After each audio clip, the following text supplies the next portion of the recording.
I'd like to very much so thank you, all of you, once again for the great support. I'm so very, I don't know, super pleased to be here today. I've done many different, over time, many presentations, but doing it with Inspiring Choices, it feels like being at home. So for me, it's a great pleasure to be here.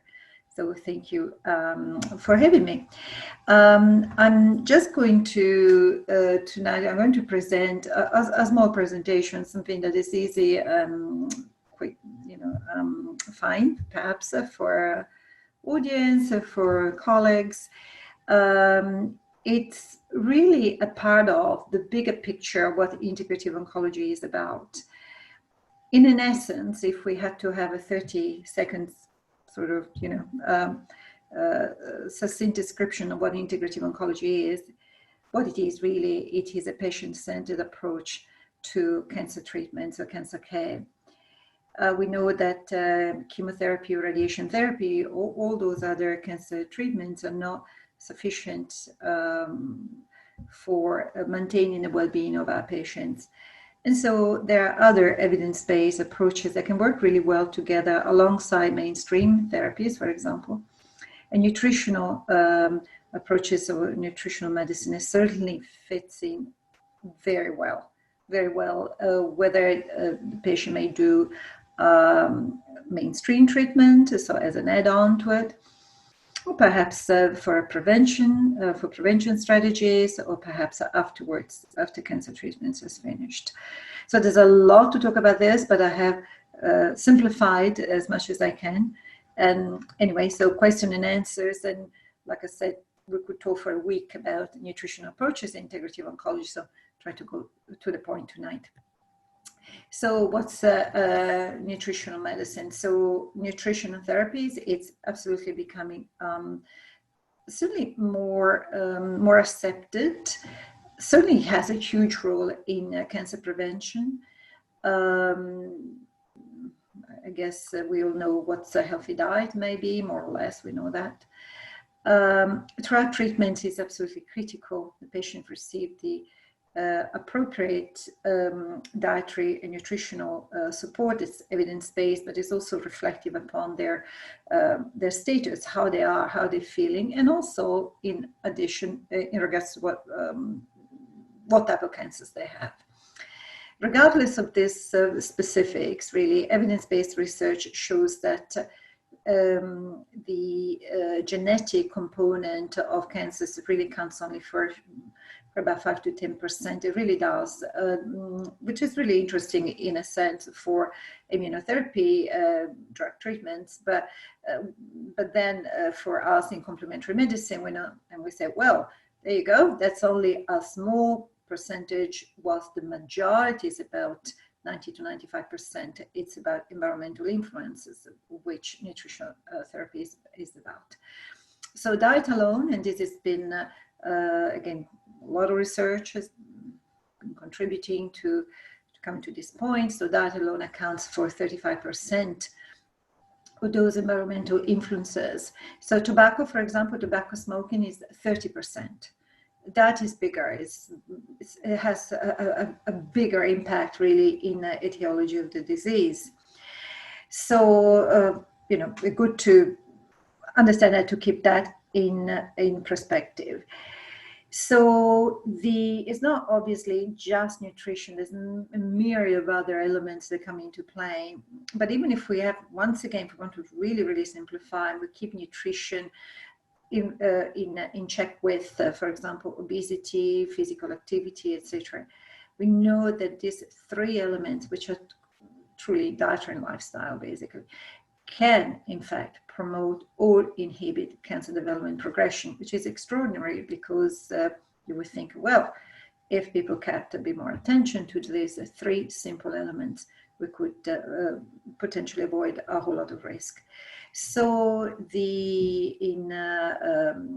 for patients who unfortunately have been diagnosed with cancer, diet and nutrition, of course, is really quite important because, of course, one of the major issues that patients encounter, especially through chemotherapy or radiation therapy, is about maintaining body weight, improving strength, keeping healthy, fending off infection, improving the immune system, reducing inflammation. So these are changeable variables whereby in the difficulty at times to bring supplementation along, that itself can help to a certain degree, of course, but it can certainly make a beneficial impact. So what kind of specific nutrition intervention we're looking at? Well, first of all, those that are as much as possible reflective of the needs of what the patient needs. So how are we going to get there? How do we know what the patient needs? Well, so we start with nutritional counseling. There can be oral supplementation at times. Sometimes diet alone doesn't make it. It's not quite enough. For example, great diets like Mediterranean diets or plant-based diets are fantastic, but then again, you really want to see how well the patient is able to absorb those type of foods. So in that case, you probably would think of digestive enzymes, which is basically a supplement, but that is really conducive to a much higher intake of nutrition. So early intervention, nutritional changes should start at the very, very beginning of cancer diagnosis. In my practice, certainly my recommendations are that it starts as early as possible, as soon as possible. The complications, and again, there's a whole lot of research. I'm happy to make stacks of research, really. I'm happy to make them all available. But complications are really the deal breaker for cancer patients in treatment. Infections, for example, to name one, neutropenia, so low blood count, low immune system, etc., truly put the patients at risk.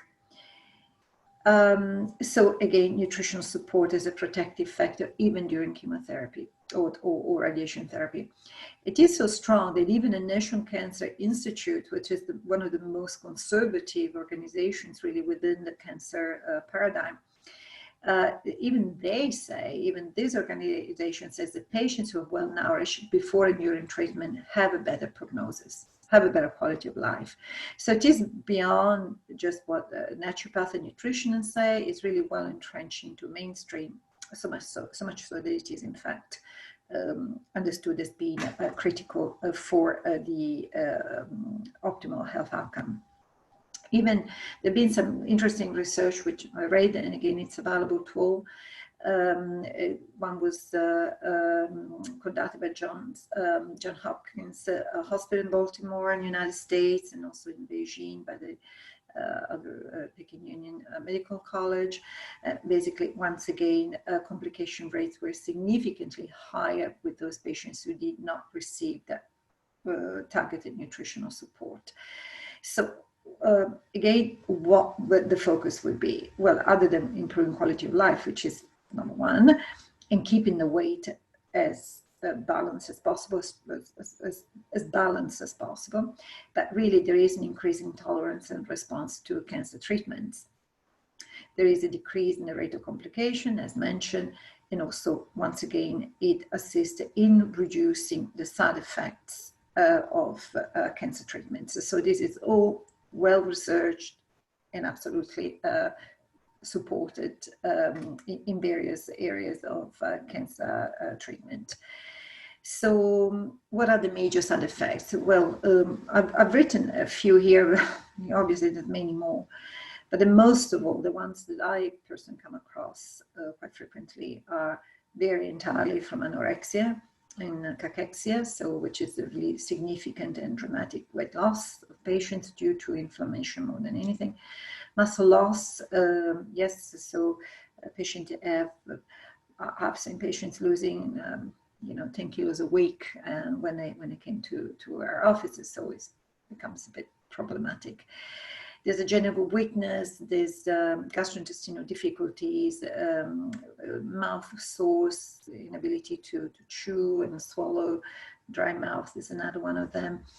And then, of course, a whole lot of depression, anxiety, insomnia, alternating diarrhea and constipation, for example.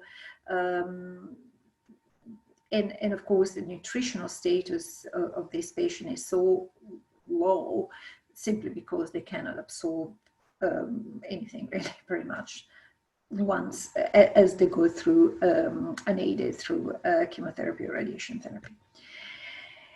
So cancer, yes, is no longer being perceived as a single disease. Yes, there are something like 200 different types of cancers. There's no single cause or single therapy. There are some commonalities amongst all cancer patients.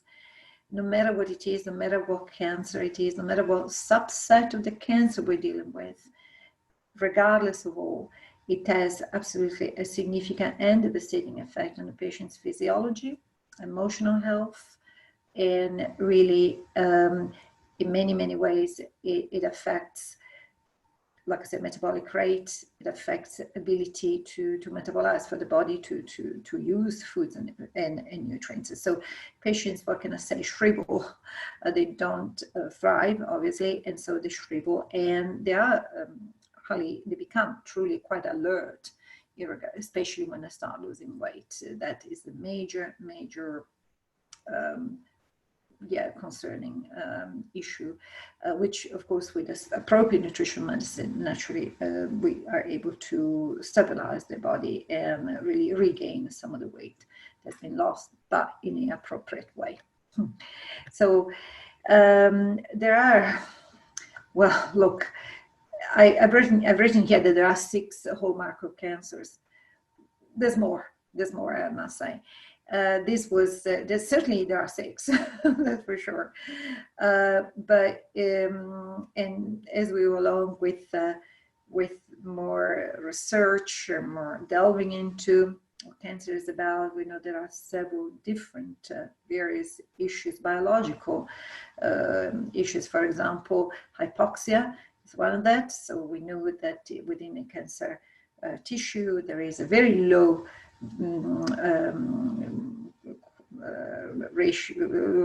low oxygenation capability. In fact, cancer cells thrive on hypoxic factors, so they're definitely prefer to replicate in an environment that has a very, very low oxygenation.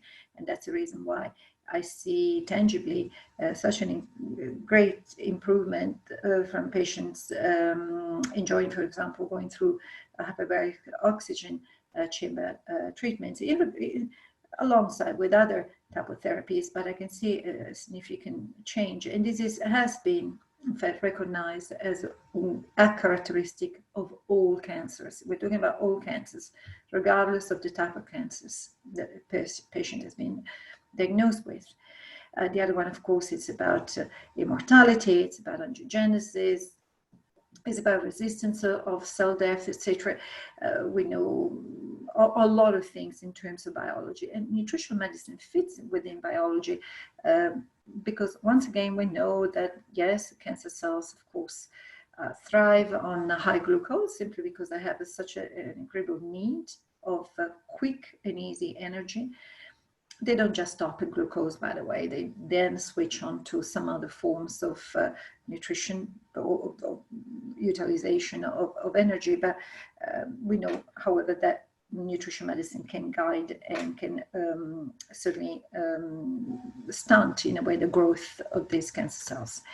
So this is just, again, some other characteristics of all cancer cells, and again, reprogramming of energy metabolism has become quite prominent. And in that, I'd like to say that nutrition medicine has evolved from a ketogenic diet for all into much more refined ways of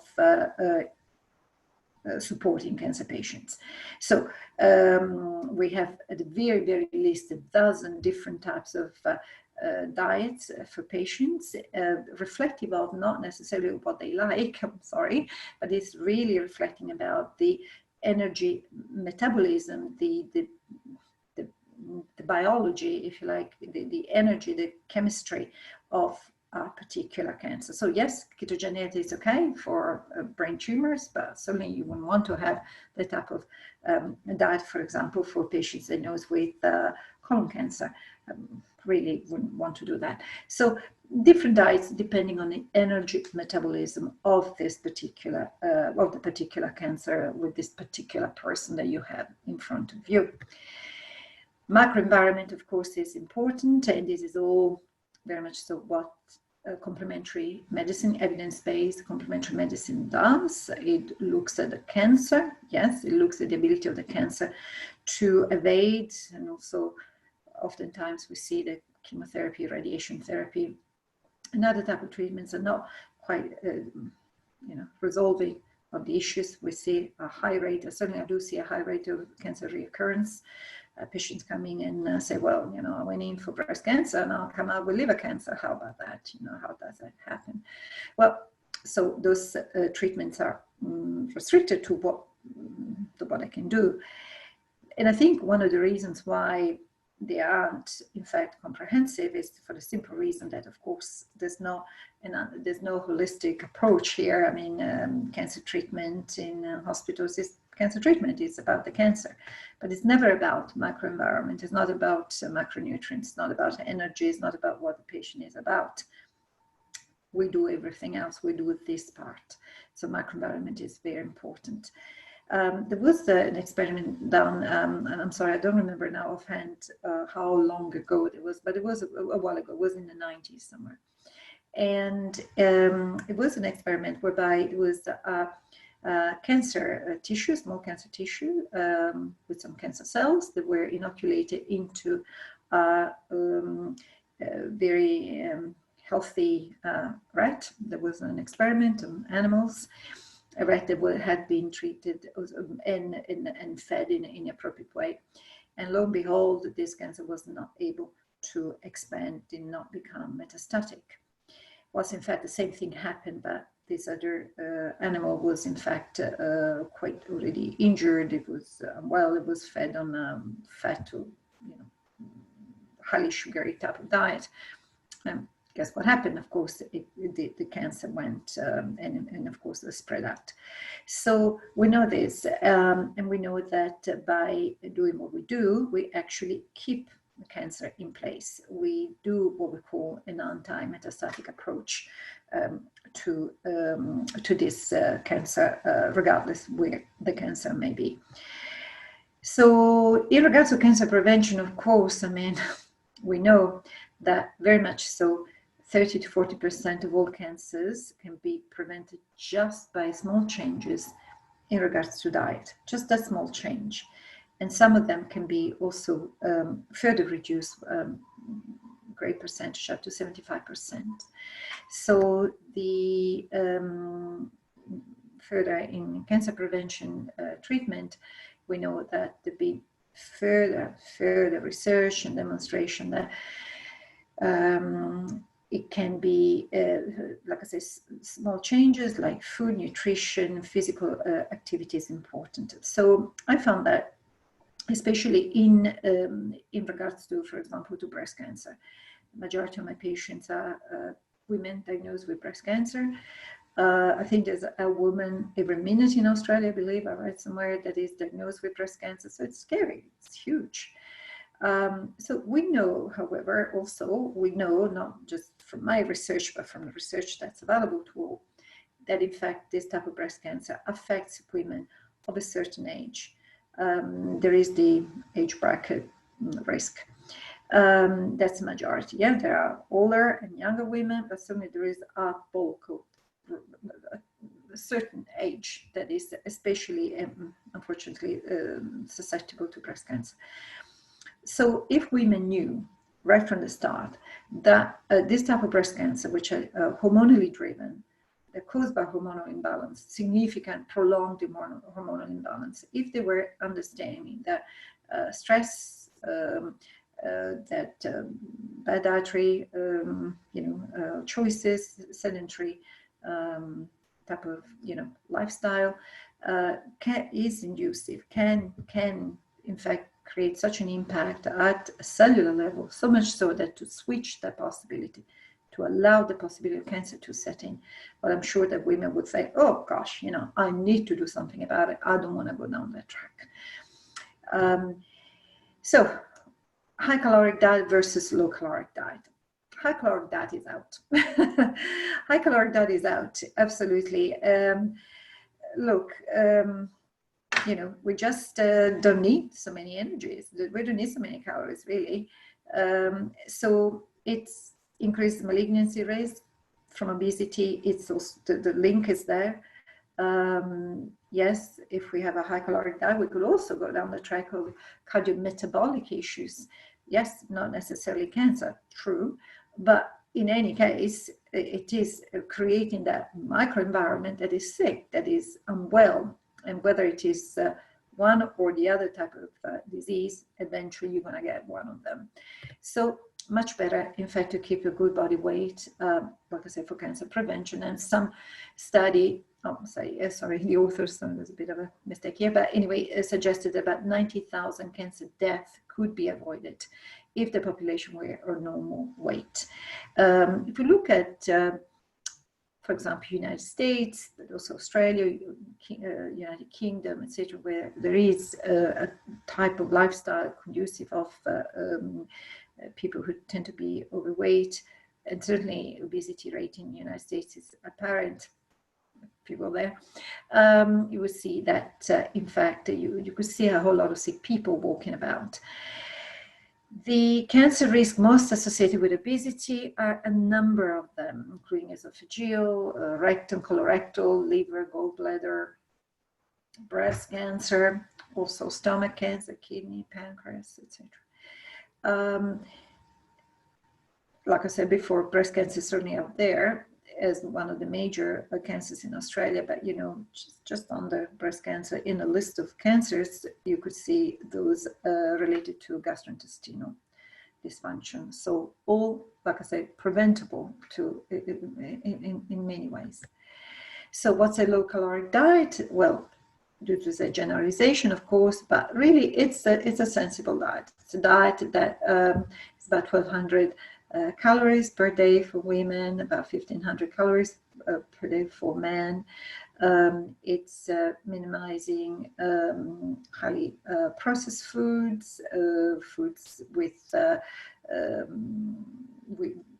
conversely maximizing foods with high fiber, with nuts and seeds, whole grain, vegetables, etc. So perhaps one of those, probably one of the best low caloric diet you can think of could be, for example, a pescatarian type diet, which is, the pescatarian means, yes, protein is important, fish better than red meat, but simply because red meat is pro-inflammatory, fish is anti-inflammatory, but certainly palm size, yeah, that's what we're looking at. Improving fiber in vegetables, because vegetables are the major sources of minerals, for example. Fiber, because that keeps the gut regular, because it ferments in the gut. So we have butyrate, we have short chain fatty acids, and that keeps track of any issue that can happen in the lower intestine. Once again, larger cohort study in Italy, my country of origin, has shown a 61% decrease in breast cancer for women of normal weight who consume a diet rich in salads and vegetables, etc.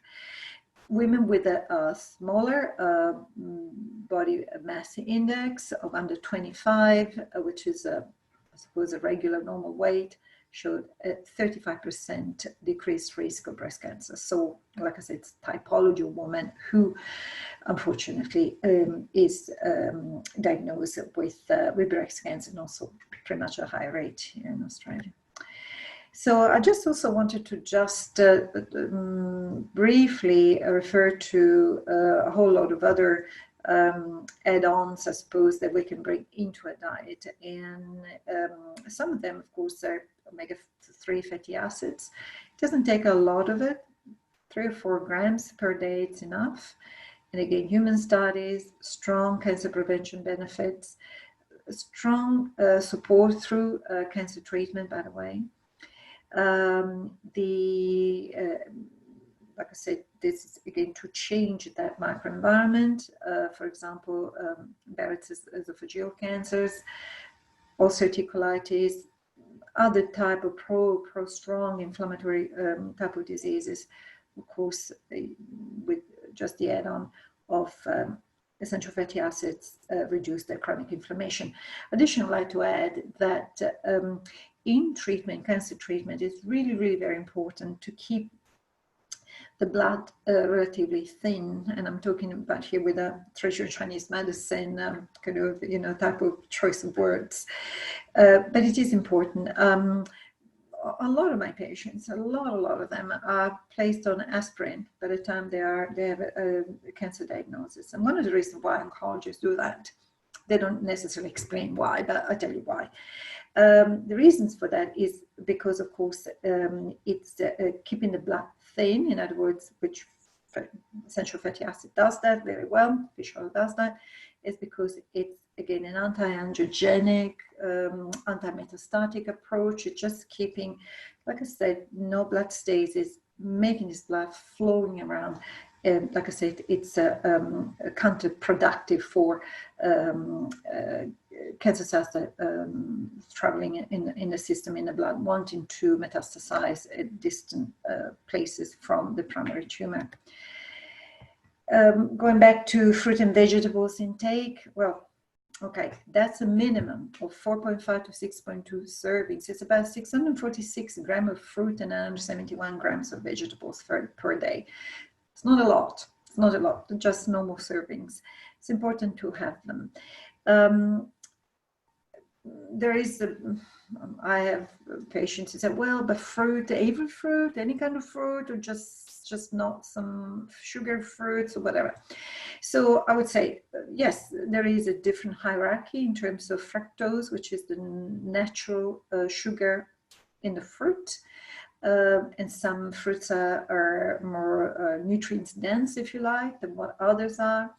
So again, depending on the type of cancers that this patient has been affected by, there's also selection of fruit that he or she can take. But in terms of vegetables, it's very ample. I mean, all vegetables are quite fine, like I said, to be consumed during the day.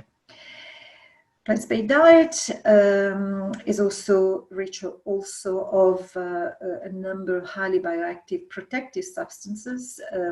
Polyphenols is one of them, carotenoids, those are in tomatoes, for example.